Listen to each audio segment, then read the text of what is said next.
I guess now I know why Mom didn't like me playing with the music box.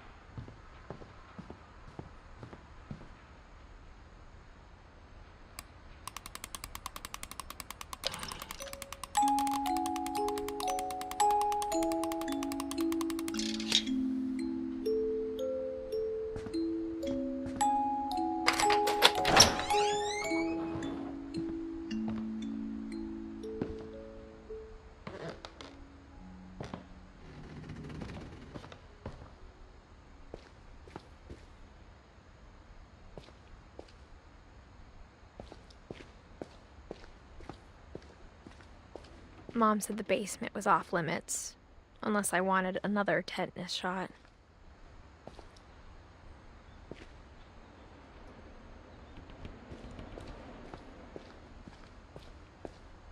I saw Edie sneak down to the basement once, carrying packages. I thought maybe she was hiding presents. It turned out she was hiding a lot more than that.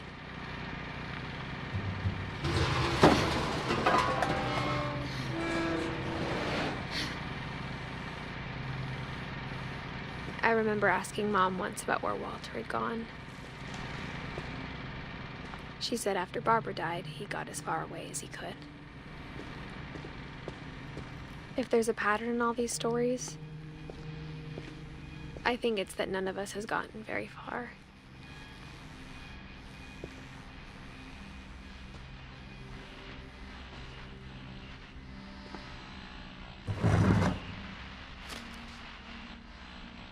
Goodbye, everyone. I can't believe I've been down here for 30 years. On that first day, after the shaking started, I didn't think I'd survive a week.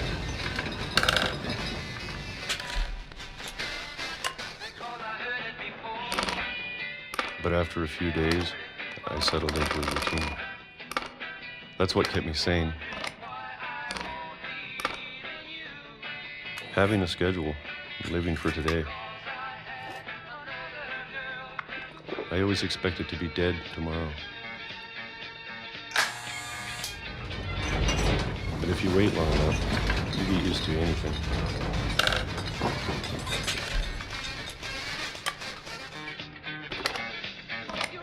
Even a monster on the other side of the door starts to feel normal, almost friendly.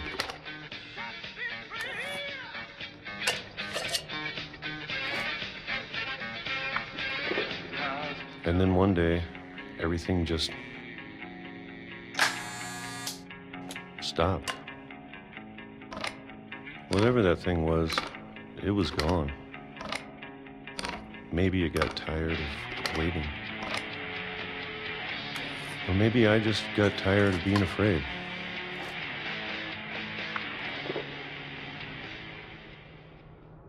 It's been a week now, the longest in 30 years. I'm done waiting. I have to leave while I still can.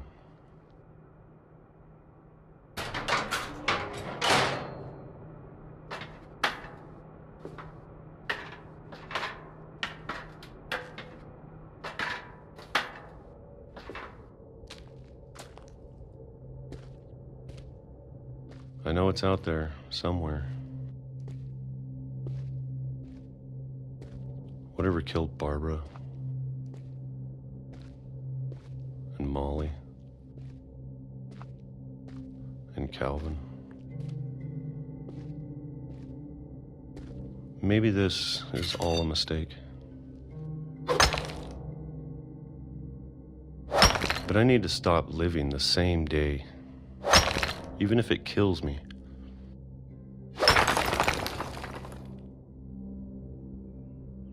Whatever's out there, I want you to know I'm ready for it.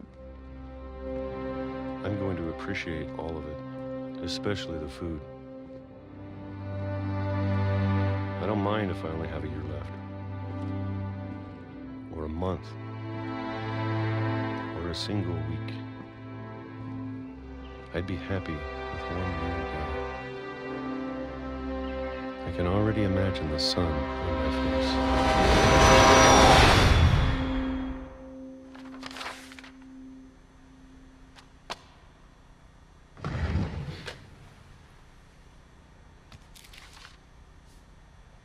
Walter died when I was 6. I can't believe my mom never told me he was down here.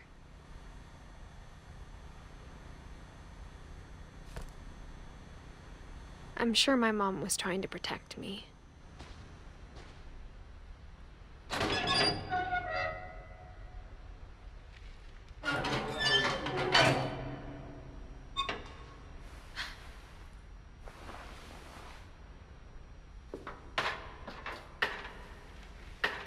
Maybe she was afraid I'd end up like Walter.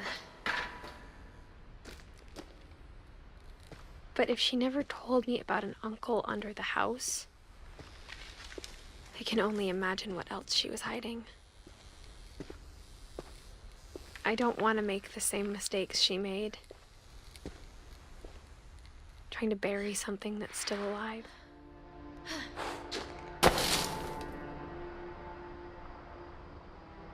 Now that there's only one of us left, or maybe 2, I thought it was time I heard the stories for myself and found out what happened to everyone else. But now I'm worried the stories themselves might be the problem. Maybe we believed so much in a family curse, we made it real.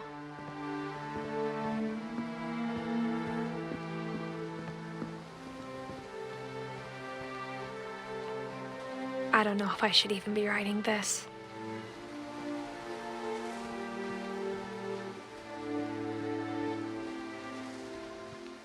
Maybe it'd be better if all this just died with me.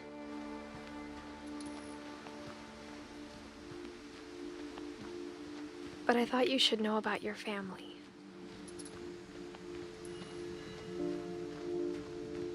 And the history you're a part of.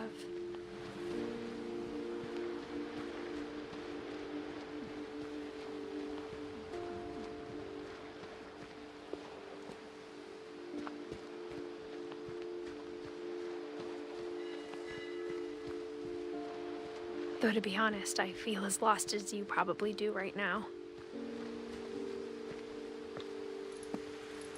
I think the people in these stories believed them, for what that's worth.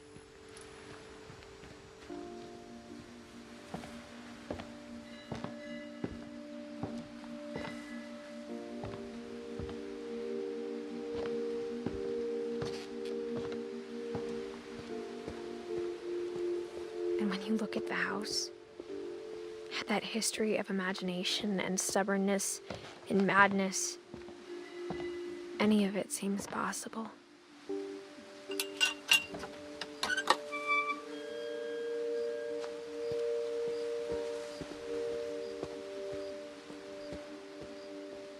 I think we've been surrounded by death for so long, we've just gotten used to it. What kind of family finishes building a cemetery before starting the house?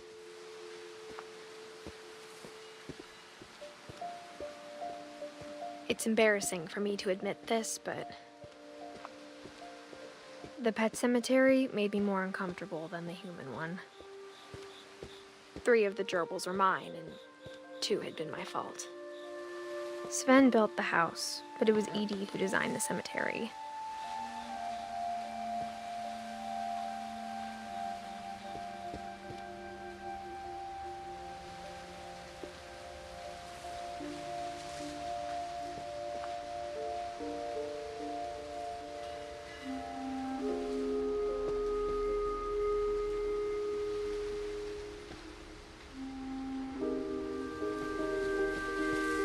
I'm sure Odin's monument had been Edie's idea. My mom was always trying to move on, but for Edie, the past never went away.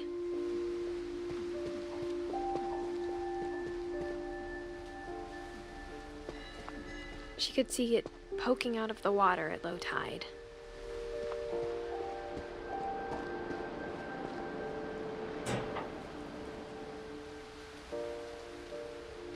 Edie said she dreamed about the old house every night.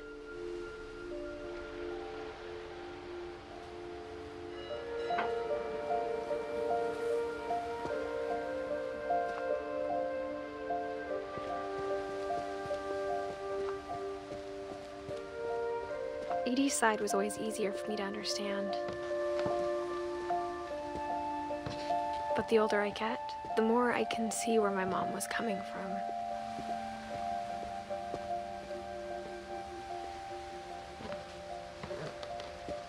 She lost 2 of her brothers, just like I did. I get why she tried so hard to protect us. There's so many things I wish I could ask my mom now. Part of me thinks this is what she wanted all along. For me to come back someday and find everything out for myself.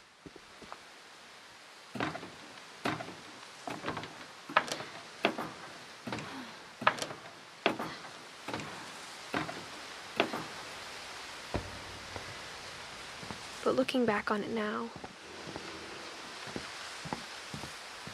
if she told me there was going to be so much climbing, I never would have come when I was 22 weeks pregnant.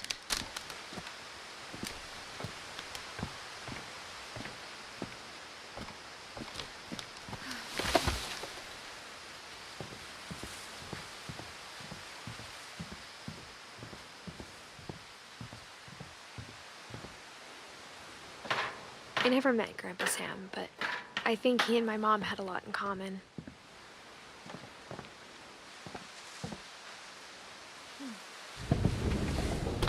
They were both pretty intense.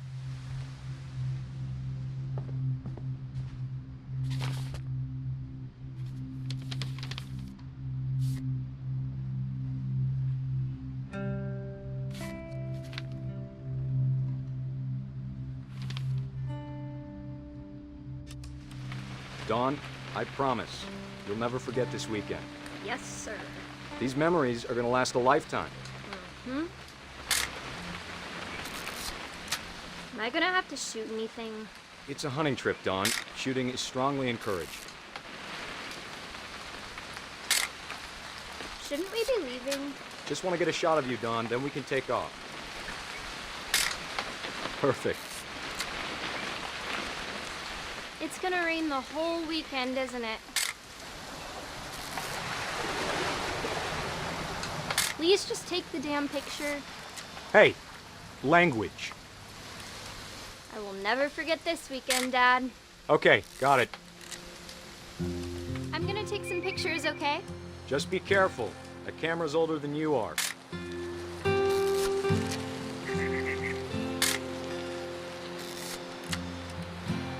Definitely should not have drunk all that coffee. You're right, Dad. It's starting to clear up. Still freezing, though. Hey! That's a keeper. Nothing quite like being outside. I'm just saying, I'm not always gonna be here, Dawn. You'll need to remember this stuff, if you want to survive. I'll be fine, Dad. You know who else thought he was gonna be fine? Some guy who died. Dawn, I'm being serious. I know, Dad. You're always serious. Doesn't being out here make you want to chill out? Well, to tell you the truth, I haven't been out here in 20 years. Dawn, don't you think you could find something more interesting to photograph?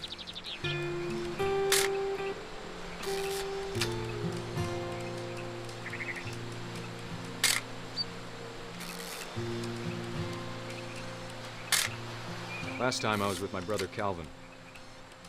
Man, that was a great trip. Dad! Good eyes, Dawn. Before you take the shot, let me get a picture of you.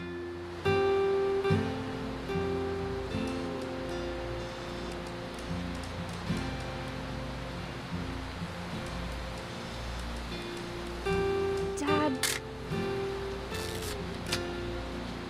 Let me get behind you. Do I have to do this? Don't. Great shot, Dawn.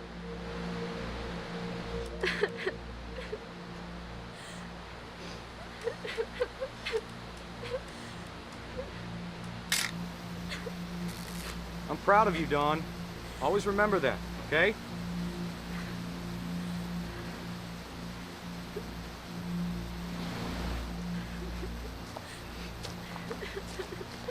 Sorry, Dawn, just gotta reset the timer.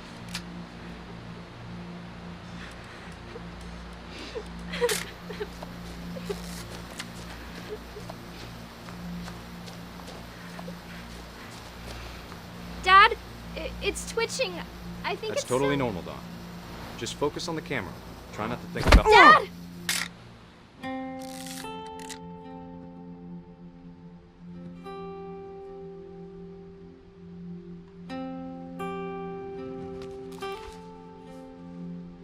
Of all these stories, that's the one I wish most that my mom had told me.